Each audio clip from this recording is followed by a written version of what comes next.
सरिता हजुर तिमीले त्यो अनलाइन क्लास लिइरहेको थियौ नि इङ्ग्लिसको हजुर त्यो लिइरहेको लिइरहेको छौ छु अनि अनलाइन क्लास लिने मात्रै हो कि केही प्रगति पनि भएको छ नि प्रगति भएको छ नि सोध्नु न केही सोध्न मन लाग्छ भने सोधिहाल्नु ए सोधम सोध्नु ऊ त्यहाँ एउटा गाई देखिरहेको छौ नि त्यो एउटा गाईलाई अङ्ग्रेजीमा के भन्छ भन त कति सजिलो सोध्न पनि काउ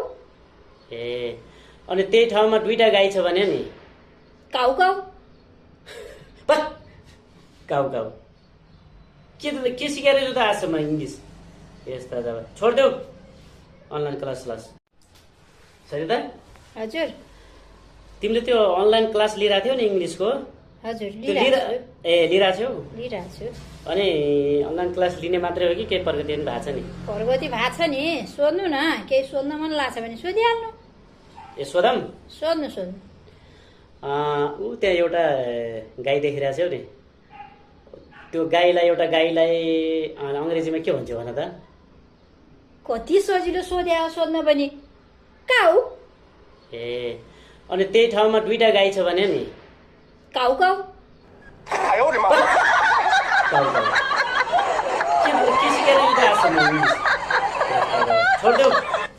अनलाइन क्लास